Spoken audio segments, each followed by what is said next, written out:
My name's Ryan, and you're watching That Random Geeky Guy.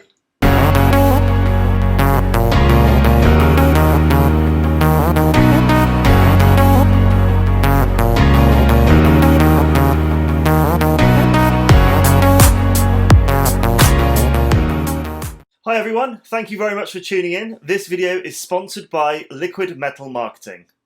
They are a brand development company designed for small to medium businesses as well as online influencers. It's all about helping you build that brand out there in the online world. Make sure you head over to their website at liquidmetalmarketing.co.uk and check out what they do.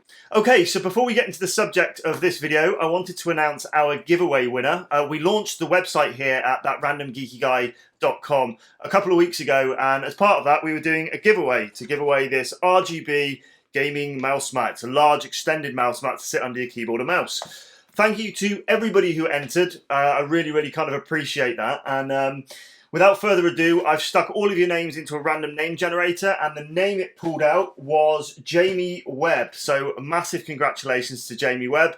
If you just drop me a message, and this will be sent out to you, postage included, out to your home address. So thank you, Jamie. Keep watching the videos. Really appreciate it. Anyway, so this video title, today we're talking about how you can get fast internet. Now, basically, there's different ways that you can get an internet connection into your home, and today I wanted to talk about those just to make sure that when you are setting up your internet connection, you're doing the right thing to get yourself the very best speed. Now, I guess before I go into detail, I want to kind of pre-context something that's really important when it comes to internet connection, which it's an age-old saying of you get what you pay for. If you're price-driven, if you're very price driven, you're always going to be orientated by that price, and then you are going to compromise somewhere else.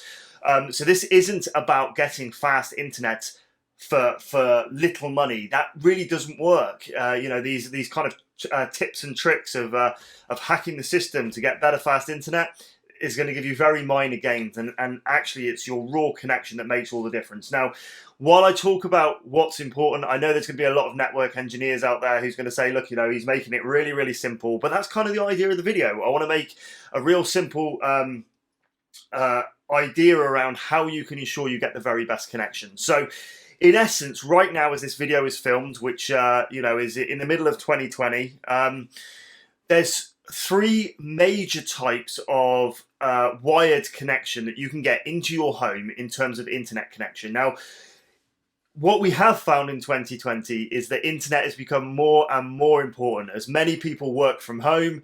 I think there's been a significant spike in the gaming industry, as well as just kind of the PC build community that's kind of expanded massively over the past 12 months. So we're relying more and more on an internet connection that's reliable and fast, as well as our world of internet connected things, you know, from light bulbs to doorbells to refrigerators. There's many more things using that internet connection, so the demand on that increases. Like I was saying, there's three major wired connections that you can get at the moment, one of which is called ADSL, another is called FTTC, and then there's a final one called FTTP. Now, these are all wired connections into your property or premises. Now, there is other things that are coming. 5G is being talked about a lot recently in terms of speeds, bandwidth, so on and so forth. But today I really want to focus on that traditional wired connection and how you can find the lowest latencies, the very fastest speeds, and what that looks like. So let's cover off ADSL to begin with. ADSL is the commonly known broadband. And essentially what that is that within your local area, you'll have what's called a telephone exchange.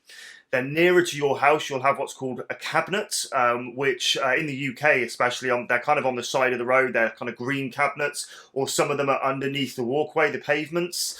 And then from there, it then goes to your actual premises. So it's kind of three stops. You've got, as I said, the exchange, the cabinet, and then your premises, be it your home or business premises, whatever that might look like.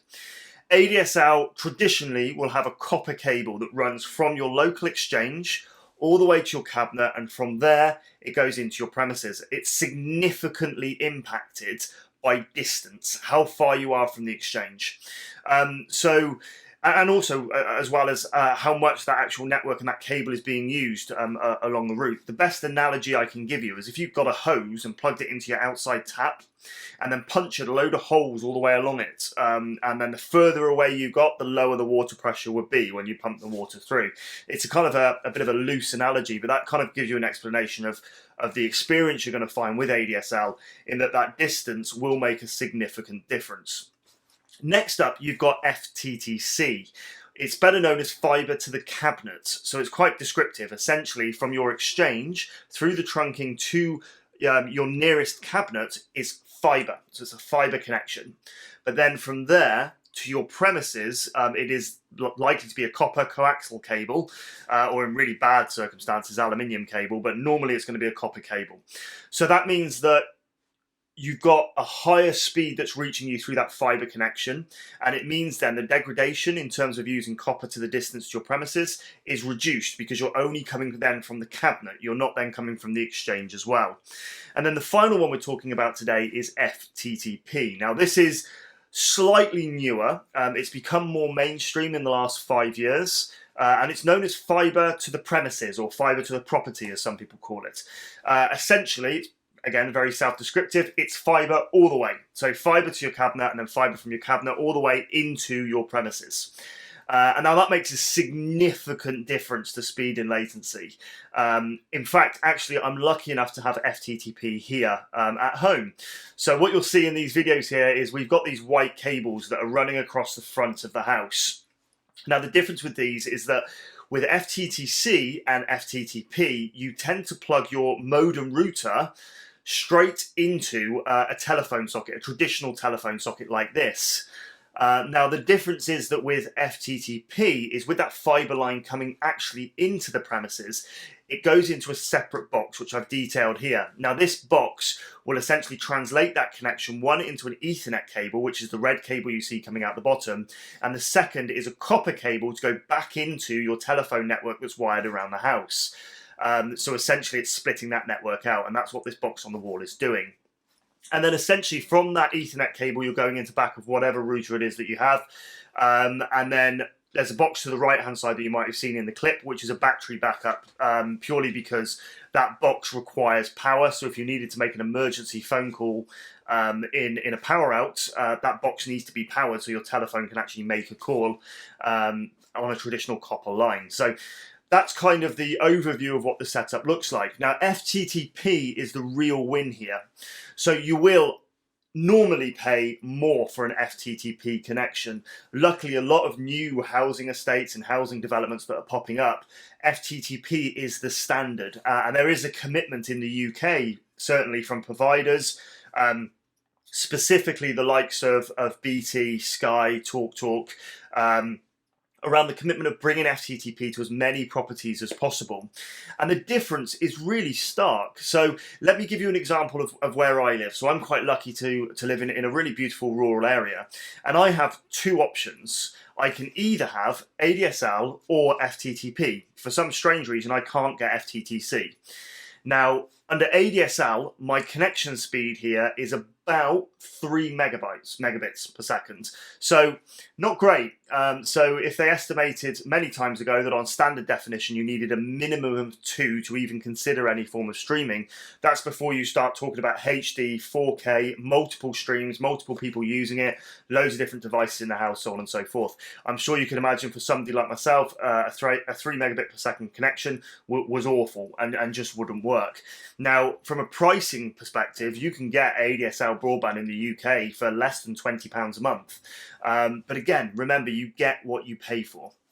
Now, I pay about £55 a month, but for £55 a month, the connection is up to 960 megabits per second. And this is an example of the sort of speeds that I actually get. So you see, I'm getting over 800 megabits per second, which is hugely different. And then in terms of upload, I'm getting over 100 megabits per second upload. Actually, the system I've got is capable of going 960 up as well, but for some reason, internet providers in the UK seem to limit upload speeds. But over 100 megabits upload works brilliantly for me. I can upload a 4K YouTube video way quicker than YouTube can even process it. So that works really well. So I guess here comes the advice bit. Those now are the 3 types of main wired broadband connection that you can get. So you've got the information. So when you go out there looking for your broadband connection, ideally, if you are very much speed and quality of service orientated, you need to be looking for FTTP. That's the real win. It's available from multiple suppliers in the UK. And again, it's more common in other places such as Asia and North America. But yeah, FTTP is the real win. FTTC, I would say, is a compromise. So if you can get FTTC, you're normally going to be looking at a speed range of around about 40 megabits per second up to about 80 megabits per second reliably. Now for most people, actually, that's going to be perfectly fine. But it's really important to make sure that you get speed estimates before you start. One of the great things that's been introduced in the UK is a minimum speed guarantee. So all providers will give you that minimum speed guarantee. And make sure you know what that is, because you can hold them to account against that speed. It just makes things a lot more transparent in terms of what you're getting for your money. Now, FTTC, you can normally purchase in the UK a decent connection for around about £30 to £35. Now, what you do with that connection when it enters your house then becomes really important, regardless of if it's ADSL, FTTC or FTTP. Now, it's always going to be the best connection if you are wired. If you can wire your connection in, that will make a huge difference, especially if you're gaming or streaming video or doing video conference calls. A wired connection will always win. The second choice, which is actually the one that I use, which you might kind of criticize me for because I've got such a high-speed connection, but I actually use mesh Wi-Fi. So mesh Wi-Fi is a high-end type of Wi-Fi where you have different Wi-Fi access points throughout your property that form together a mesh of one network connection. So my gaming PC, for example, is plugged into, I've shown it in a previous video, is plugged into one of the mesh terminals behind me via Ethernet. Now, speed-wise, I get about 500 megabits per second on this because of that wired connection. But it means across the whole property, that's what I get. So with a wireless connection, as you get further away, a bit the same sort of principle as the copper cable analogy, as you get further away from your wireless access point, and if there's walls in the way and all different materials, so on and so forth, your speed will decrease and you'll get more latency. Whereas with mesh Wi-Fi, it pretty much breaks that rule, and it means that I get 500 megabits plus anywhere in the house, regardless of my orientation to where the actual access point, the original access point is, and that's because of these other access points that's creating that mesh network. So when you go to your provider, think about budget. If you're very speed orientated, you need to think about, right, okay, FTTP is my win, that's the way to go. The compromise is FTTC. If you are price orientated, the cheapest thing you're going to find is ADSL, but your network speeds are going to be significantly impacted by that. If you've got any questions at all about broadband or any suggestions for people, stick it in the comment section below. I think it's a really important subject. When we have so many devices now that are internet connected, it's something we need to discuss and something we need to make sure we make the right choice when we go to get internet, and not be in a position where we've got the best hardware in the world but we're stuck in a 2-year contract with a terrible broadband provider and you're not making the most from it.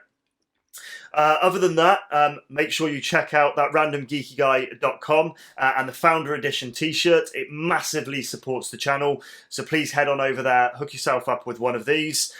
Multiple sizes are available. We've also got male, female and children's t-shirts there as well. If you like the video, give it a thumbs up. If you dislike it, thumbs down. Other than that, massive congratulations to Jamie, the winner of our giveaway competition. Please subscribe if you're not already, hit that bell icon for future videos, and thank you very much for stopping by.